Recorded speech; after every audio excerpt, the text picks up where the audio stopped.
Neste episódio falaremos sobre o Yorubá não tem múltiplas almas.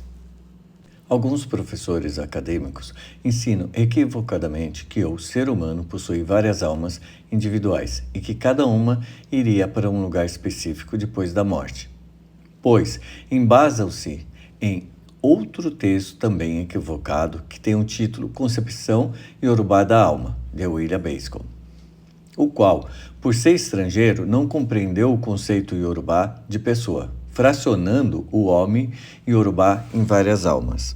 O que os professores acadêmicos chamam de várias almas, na realidade, são princípios físicos e metafísicos de uma única pessoa, alma.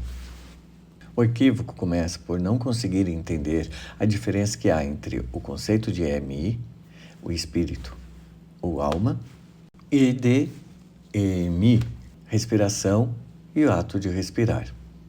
O entendimento dessa diferença é crucial, é fundamental, é primário para se compreender a noção de pessoa Yorubá.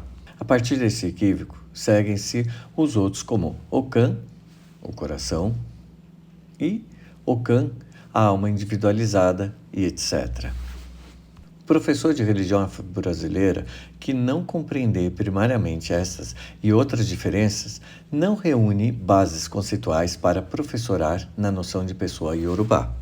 Concluindo, o homem Yorubá não possui múltiplas almas. O que ele possui são princípios múltiplos de uma mesma alma, e isto é completamente diferente de almas múltiplas.